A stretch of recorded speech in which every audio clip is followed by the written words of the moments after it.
Ok, minha gente, já de volta. E o nosso bate-papo agora é com o professor Márcio Danilo, professor e pastor Márcio Danilo. E é com ele que a gente vai falar agora, porque os assuntos são variados, né? A gente vai conversar com ele sobre vários assuntos. E entre eles, já mandei aí, André, já está aí contigo. Eu falei com vocês na abertura do programa de ontem, tá? Do que eu assisti ontem, lá na Travessa Arlindo Carreiro, numa igreja muito pequenininha, Igreja Evangélica Pentecostal, de uma pastora que eu até nem a conheço. Ela não estava lá na hora, eu estava saindo quando ela chegou. E aí eu estava falando com vocês sobre os jovens, a preocupação com os jovens, a preocupação que a gente tem nesse novo Brasil, nesse Brasil que está se apresentando aí, que é uma geração difícil de se lidar. Eu falei aqui que na minha juventude, na minha infância, eu saía do grupo escolar Euclides da Cunha, a gente saía todo mundo correndo da escola, e todos nós éramos brancos, todos nós éramos negros. Se tivesse gay, a gente não falava sobre isso, o que, aliás, é uma palavra que não se usava na época.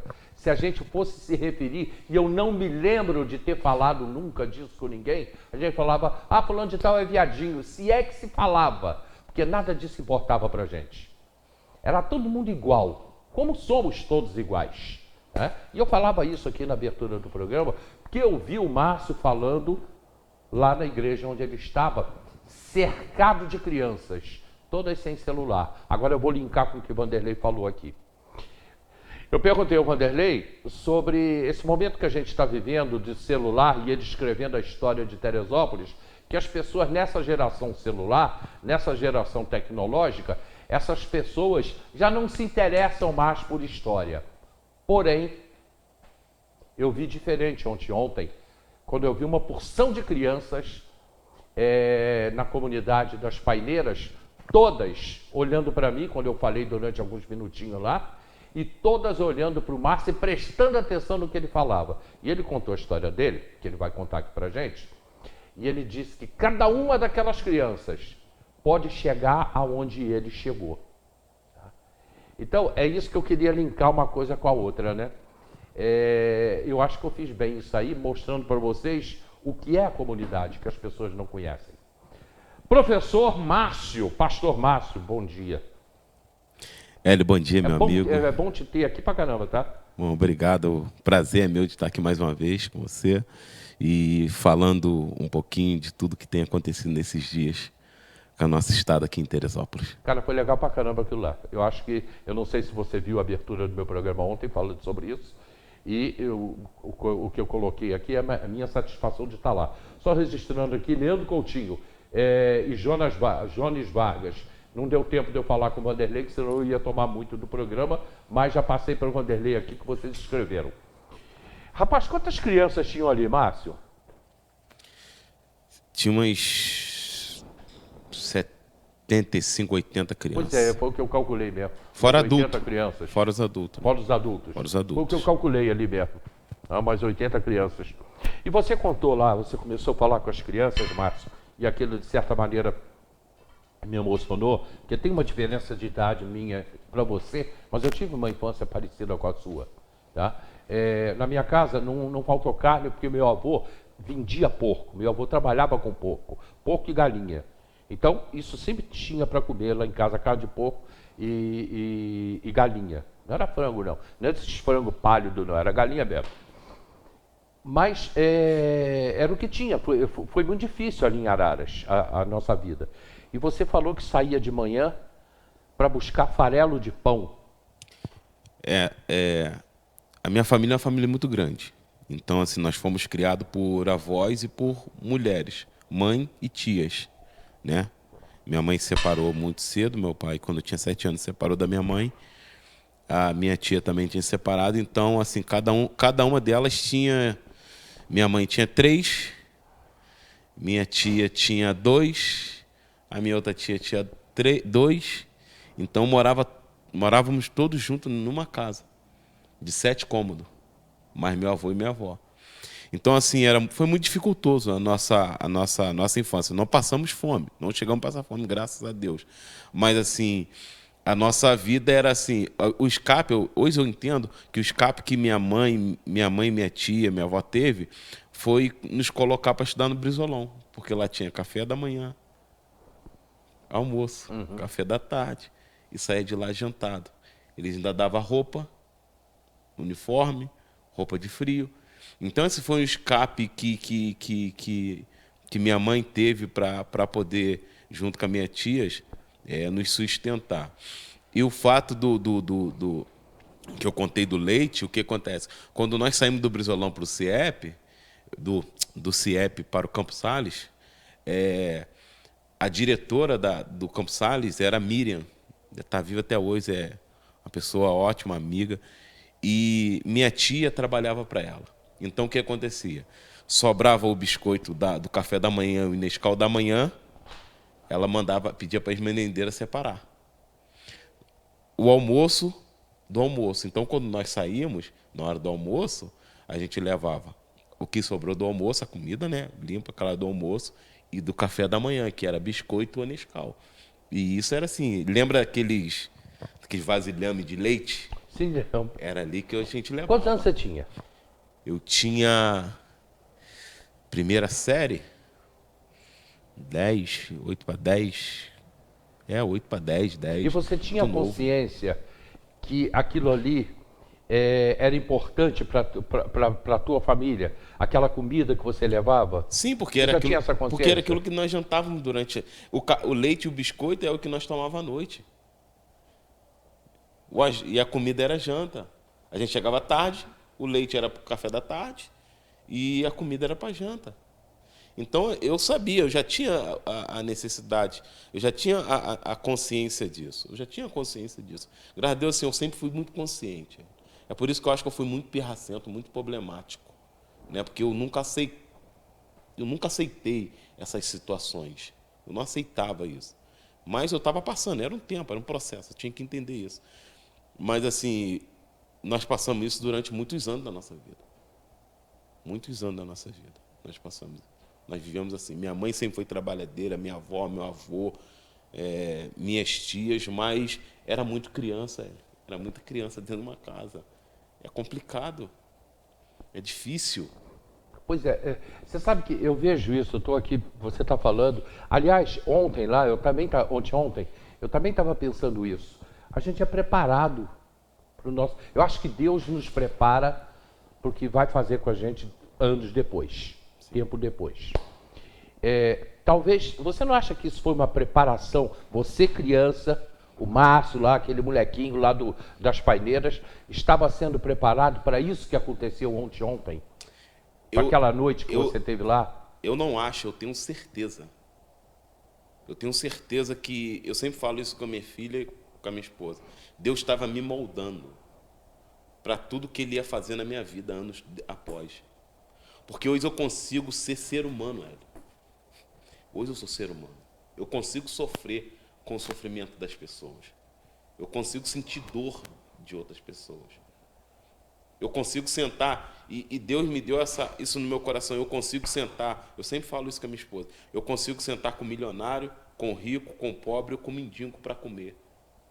Porque eu consegui Deus fez isso na minha mente, conseguiu me moldar dessa maneira. Então, quando a gente chega nesse estágio de poder se colocar no lugar, no sofrimento do outro, é porque o teu processo que você passou na sua jornada de vida fez parte da sua vida, é isso aí. Eu vejo muitas pessoas dizendo, eu estou sofrendo, e eu sempre falo com elas assim, isso é um processo de Deus na sua vida. O teu sofrimento de hoje vai servir de exemplo do dia de amanhã. Porque o que está passando hoje, você pode enxergar, pode encontrar lá na frente. Não, tudo que eu passei na minha infância, quando não sei o que você percebeu, quando eu cheguei lá, que eu vi aquele montão de crianças, eu me vi naquelas crianças. Mas eu não tive eu acho que é isso, foi isso. Eu não tive aquela oportunidade ali, Hélio. Eu não tive. A oportunidade chegou para mim, eu tinha 12 para 13 anos. Não chegou com 7, com 4, que nós temos criança lá, com 8, com 6. de alguém me abraçar, de ter um projeto dentro de um bairro para me ajudar, de ter um adulto para me direcionar. Não chegou para mim. Não chegou isso para mim. Então, assim, quando eu olhei aquelas crianças ali, eu fiquei até... Eu não consegui falar direito, né? Mas eu me vi nelas sentada ali. Tu não sabe como que estava meu coração, a frenesi que estava minha mente. Não, meu eu coração. imagino, Márcio. Nossa. Porque pela história que você contou, e você falou mais ou menos o que eu sempre digo aqui quando eu era criança lá, quando eu era jovem lá no alto, no grupo escolar Euclides da Cunha, não tinha pra gente ali, não existia preconceito, não tinha racismo, não tinha nada disso. Na minha época, graças a Deus, não tinha isso. Eu ainda peguei essa época também. Hoje tem, né? Mas você deixou claramente ali, quando você falou sobre isso, você falou, as portas estão abertas para preto, para branco, para amarelo, para o homossexual, tanto mulher quanto homem. Você deixou claro, você igualou a todos ali. Você deixou todo mundo igual. Somos todos uma coisa só. Porque o olhar de Deus é assim, Hélio. Por que eu falo isso? Porque dentro da minha família, hoje eu tenho meu irmão que é homossexual. Meu irmão de sangue. Eu tenho um primo que é homossexual. Uhum. Eu tenho outro primo que é homossexual. E sempre, e assim, nós temos um respeito muito mútuo um pelo outro. E eu sempre falo com eles. Né? Eu sempre falo com eles. Vocês não têm que se menosprezar diante de ninguém. Porque a mesma oportunidade que chegou para mim pode chegar para você.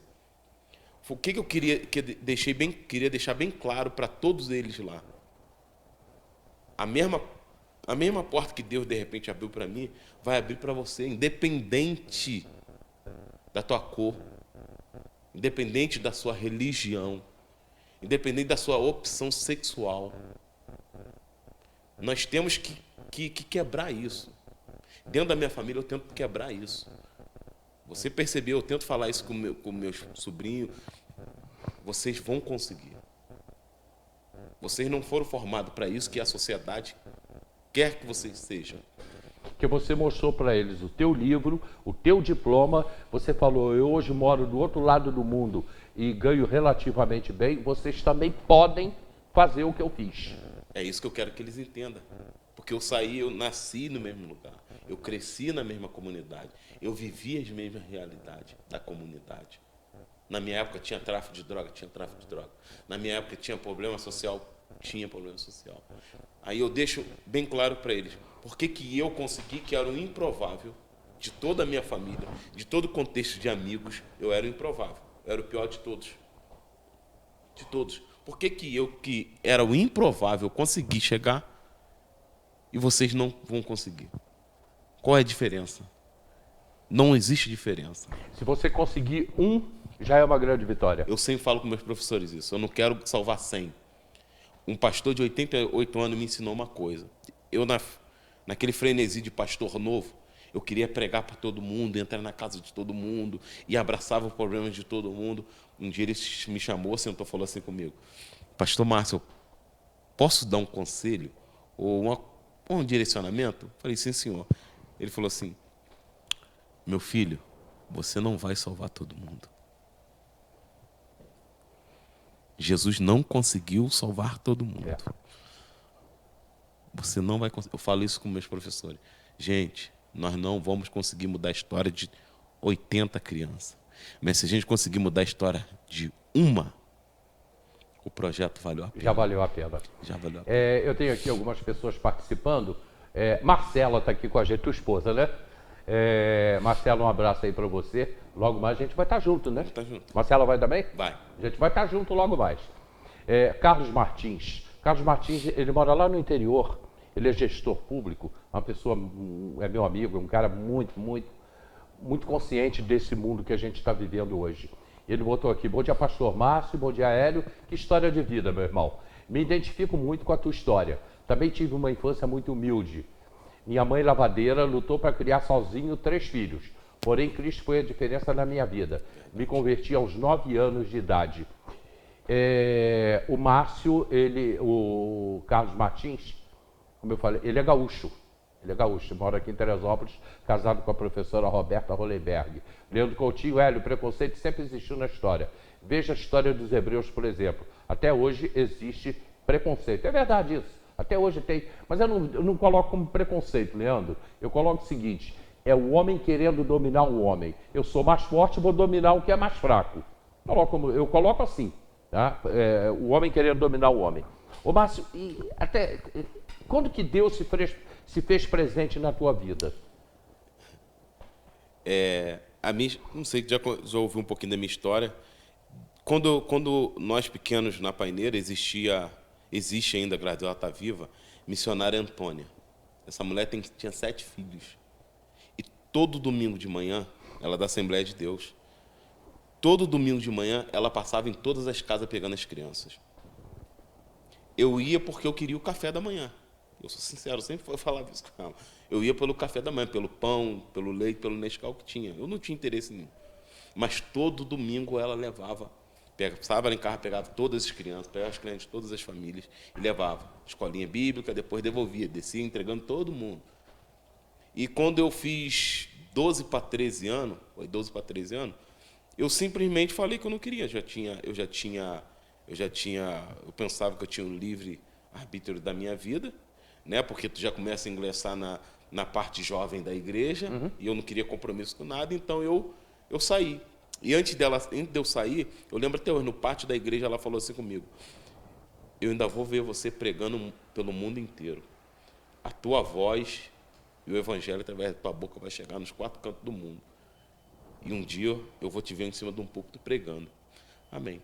Os anos se passaram, né? Eu me envolvi com o jiu-jitsu de uma forma intensa.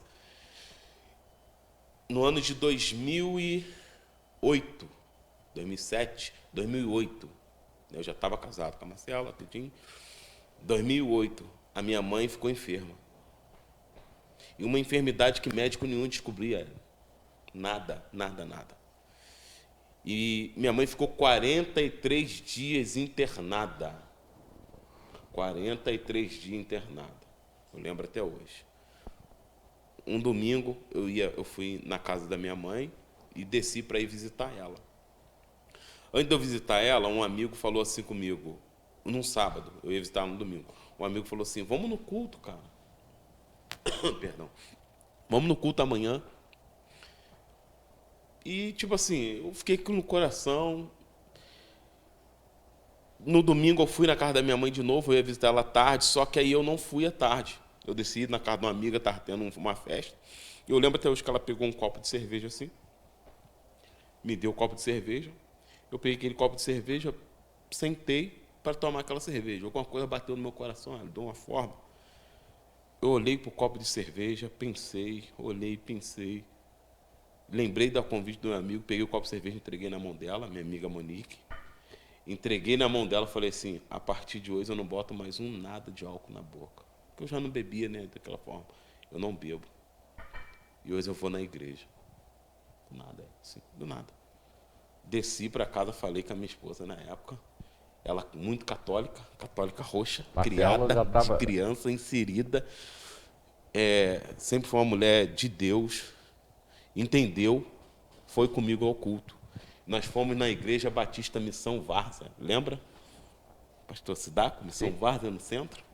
Meu pastorzão, amigo, até hoje é amigo. E quando eu cheguei lá, quem estava pregando era o pastor Jean.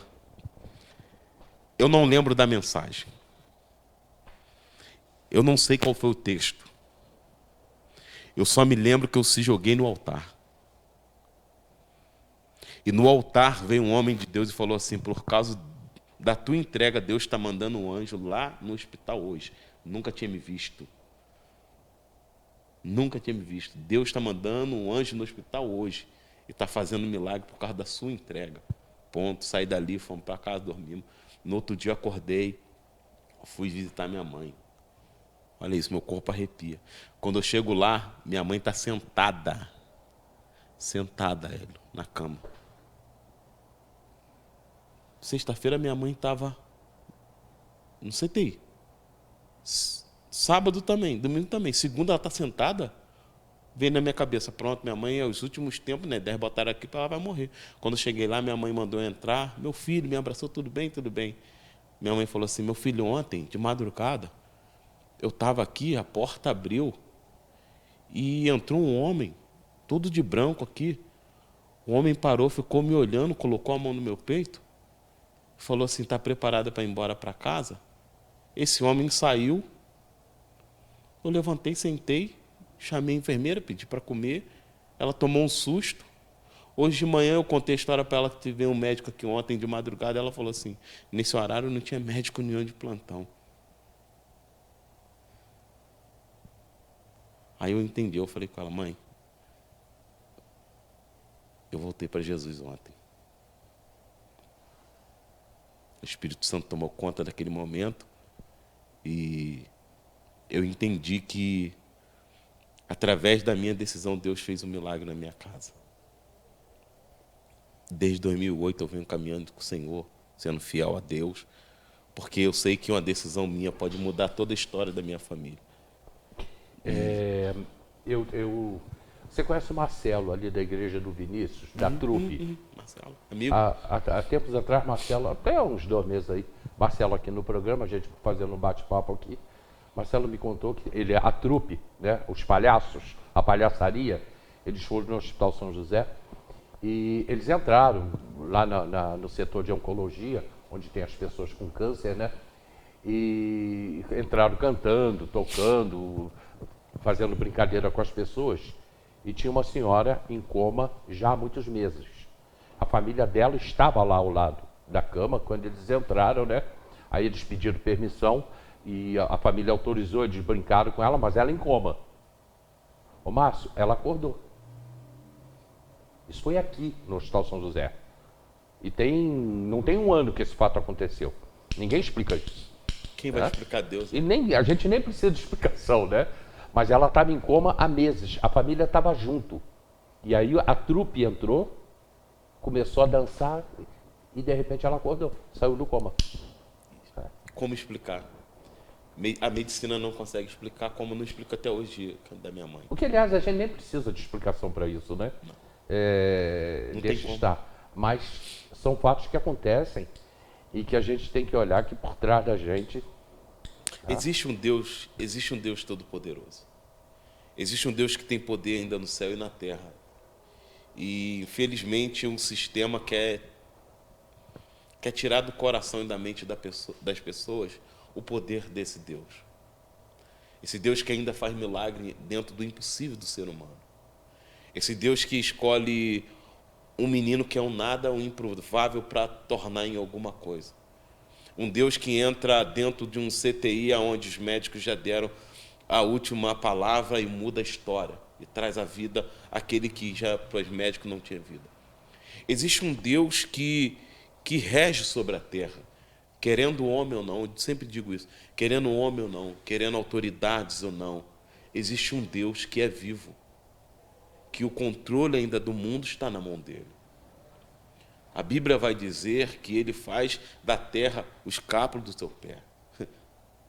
A Bíblia vai dizer que ele é tão grande que ele pega o oceano com a palma da sua mão. E você, ontem você conversando com as crianças lá no projeto, você falou isso também. Você falou, vocês têm que estudar, vocês têm que trabalhar e vocês têm que botar Deus à frente. Você chamou a criançada para Deus. A minha história só foi mudada a partir de quando eu entendi quem era Deus para mim. Porque Deus, ele não é bruto, ele não vai fazer nada força na vida de ninguém. Deus não faz. Então, quando eu sento para conversar com qualquer criança, estava conversando ontem com uma criança, e eu falei com ela, olha, a primeira coisa que eu quero é que você estude. Meu interesse para você é estudar. Segunda coisa que eu quero que você se torne um cidadão. Aí ele me fez a pergunta, mas o senhor não queria que eu vire um pastor? Eu falei, não. Mas por quê? Não. Antes de eu ser pastor, eu sou cidadão. Eu tenho que ter uma consciência cidadã. Antes de ser pastor, eu tenho que ter um conhecimento intelectual. Depois, Deus trabalha em cima disso tudo. Mas, infelizmente, minha geração ela está pensando diferente. Ela acha que ela tem que ser para ter. Não é assim. Na minha casa, eu sempre falo para o meu filho, primeiro eu quero que você estuda, termine sua escola, vai para a faculdade. Eu sei que tu tem chamado, o meu filho tem chamado, a minha filha tem chamado. Mas eu falei com ele, só aceito esse chamado após fazer tudo isso. A após você passar por todo esse caminho. Porque após você fazer todo esse caminho, você vai estar preparado para o chamado de Deus. Para o que Deus vai fazer na tua vida. O que Deus vai fazer na tua história. O que Deus vai fazer na tua família. Então, assim, o que nós temos que injetar, o que eu injeto no coração dos jovens, é que primeiro eles se tornam cidadãos. Eu sempre falo uma frase, e o senhor ouviu eu falando lá. Eu tinha uma professora, professora Janete. Encontrei ela ontem. Mostrei meu livro para ela, ela começou a chorar no meio da rua. E ela falava assim comigo: meu filho, o conhecimento e o acesso a conhecimento faz as pessoas terem medo daquele que detém o conhecimento. Não vai ser por força que as pessoas vão ter medo de você. Não vai ser pela sua violência. Mas sim se você tiver conhecimento e for sábio. Você planeja voltar para Teresópolis quando? Voltar ao Brasil? Definitivamente. Hélio, eu estou naquela passagem onde Jesus fala com Nicodemos. Ou é Marcela que manda? Não, eu estou na passagem, eu e ela nós estamos na passagem que Jesus fala com Nicodemos, que ele fala assim: Nicodemos, o vento sopra onde quer, se ouve a tua voz, mas não sabe para onde o vento vem e nem para onde ele vai. Porque tua filha vai para o Canadá, não é? Em nome de Jesus. Ela já falou. Essa é a história, é o caminho dela. Ali dela. Ninguém manda mais, ela vai para o Canadá. Não mudo, é decreto de Deus na vida dela. Teu filho fica por aqui ou... O meu filho quer ir embora também. Também quer ir embora. Nós vamos fazer de tudo para ele ir embora também, ele quer. Tá, mas você sabe que Teresópolis precisa de você? Eu sei que Deus... Ontem eu estava conversando com o pastor Bruno Marques. Deus está nos preparando para algo, para um tempo. Deus está nos capacitando para um tempo. Deus está nos dando visão para um tempo. E eu tenho certeza que quando chegar o tempo de Deus nos trazer de volta, Ele vai nos trazer com uma mentalidade diferente, com uma proposta diferente para os jovens, para as famílias, para a igreja. Eu sei que Deus está trabalhando do mesmo jeito que Deus fez com Moisés. Eu sei que Deus está trabalhando na minha vida. Porque ia ser muito ruim voltar sem preparação para aquilo, sem preparo, para aquilo que Deus tem para fazer através de mim, através da minha esposa. Hélio, eu tenho certeza que Deus não me salvou, Deus não abriu essa porta, Deus não me capacitou em vão. Deus não apostou em mim e na minha esposa em vão. Não, eu tenho certeza disso. Deus, Ele não perde ficha, Ele não perde... Eu tenho visto, gente, a gente já está encerrando, né? Márcio já vai orar pela nossa cidade. Logo mais nós vamos estar na Missão Metodista Meu Dom, né? Isso, com a pastora Gabriela. A gente vai estar logo mais, aliás, já falei com a Gabriela hoje de manhã. Márcio já vai estar lá, vai ser muito legal hoje na Missão Metodista Meu Dom. Está acontecendo um processo aqui em Teresópolis, eu acredito que no mundo inteiro e no Brasil também, lógico, óbvio, que é uma renovação. Eu não sei se o termo seria esse, até me corrija, Márcio, se eu estiver usando o termo errado. Eu acho que está havendo uma renovação de almas, não sei se a palavra seria almas ou espíritos, de pessoas que estão jovens como você, como Gabriela, como tantos outros, que estão revolucionando o momento ruim que a gente está vivendo no mundo. Nós estamos vivendo um momento muito ruim e vocês estão trazendo esperanças. Vocês que estão à frente de igrejas estão trazendo novas esperanças, ensinamentos e trazendo Deus de volta, porque nós abandonamos. A gente vem abandonando Deus. Eu sempre digo que essa geração, eu e minha esposa a gente fala, sempre diz que essa geração é uma geração pecaminosa, uma geração suja, mas no meio dela Deus tem levantado pessoas intensamente que ama a Deus. Nós vamos ver toda a história bíblica, sempre quando o povo de Israel caía nos seus pecados, nos seus delitos, na sua sujeira, na sua idolatria, Deus levantava alguém com uma autoridade para trazer aquele povo de volta. É isso que eu queria falar. E pode ver em todos que Deus traz, Deus faz uma metanoia, uma troca de mente nessa pessoa. Nós vamos ver José, nós vamos ver Davi, nós vamos ver Jeremias pregando, nós vamos ver Ezequiel, nós vamos ver o profeta Elias pregando. A mensagem volta de uma forma diferente. Então, assim, é aquilo que a Bíblia diz, onde abundou o pecado, superabundou a graça de Deus. Deus, ele sempre vai reagir. Então, assim, eu louvo a Deus que Deus tem levantado homens e mulheres capacitados, renovados pelo poder do Espírito Santo para atingir essa sociedade. Perfeito. No programa de amanhã, amanhã tem debates. Quem vai estar aqui amanhã é a Bibi. Já me confirmou que vem ao programa. Bibi saiu recentemente do hospital, ficou meses aí com o neném dela, né? Com a Laurinha, mas graças a Deus já estão em casa, Bibi com a Laurinha. E ela vem ao programa amanhã, vai participar do programa. Confirmado também a participação do vereador Rangel. Né? Você vê aonde nós vamos amanhã no programa, hein? Vereador Rangel confirmado. Márcio, fecha o programa de hoje fazendo uma oração pela nossa cidade. Claro. Primeiramente, eu quero agradecer a oportunidade de estar aqui mais uma vez, Hélio. Convidar todos os amigos e irmãos de Redondeza ali do Vale da Revolta, Jardim Meudon, Charruas, para estar ali conosco na missão metodista no Meudon hoje, com a pastora Gabriela. Vai ser um culto abençoado. Deus tem me dado uma palavra muito poderosa para estar ministrando na noite de hoje, na Quinta Profética. Também mandar um abraço para o meu bairro das Paineiras, um bairro que eu amo. Pode ser um bairro que está complicado, mas é o bairro que eu amo. E eu tenho certeza, como você falou aqui ontem, o meu bairro ainda tem jeito. Eu tenho certeza que ele vai mudar. Eu tenho certeza que ele vai ser transformado, que essa geração vai transformar. Então, assim, eu quero deixar meu abraço para minha esposa que está nos vendo, minha filha que está lá também, tá? E dizer para toda Teresópolis, a nossa cidade é uma cidade linda, gente. É a melhor cidade do mundo. Ame Teresópolis. Ame a cidade que Deus te plantou nela. Essa é a cidade que Deus te colocou para você crescer, prosperar e ser abençoado. Tá bom? E quero estar orando a Deus pela oportunidade que Deus nos deu de estar aqui junto com o Hélio. Hélio, mais uma vez, muito obrigado. Não, a casa Ama é tua, a tua cara. vida. A casa é tua. Marcela que não veio, né? Pedi para ela vir, mas não veio. A Catarina está um pouquinho garganta, um pouquinho arranhando. A Marcela preferiu ficar em casa, né? Mas eu quero já te agradecer em nome da minha família, em nome de toda a minha casa, você e a Valéria, um abraço. A Valéria, que a gente ama ela de paixão, né?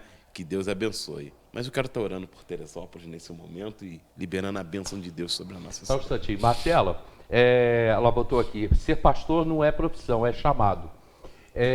O Sérgio Garrido, que vocês conhecem muito, né? mesmo. O Sérgio Garrido me deu uma ideia e eu estou com muita vontade de fazer aqui, de fazer um debate, trazer alguns pastores aqui para fazer um debate. E a pergunta que o Sérgio me deu seria para abrir o debate, né? Se encaixa no que a Marcela falou. Já explodi meu horário. Por que todo pastor fica rico? Quem me deu a ideia disso foi Sérgio Garrido. Ele vai responder. Ele me deu a ideia disso. Ele falou, Hélio, bota isso em debate. Por que todo pastor fica rico? Eu vou fazer isso. Roberto Laurindo também falou isso comigo. Eu vou trazer esse debate. É um tema aqui. muito bom.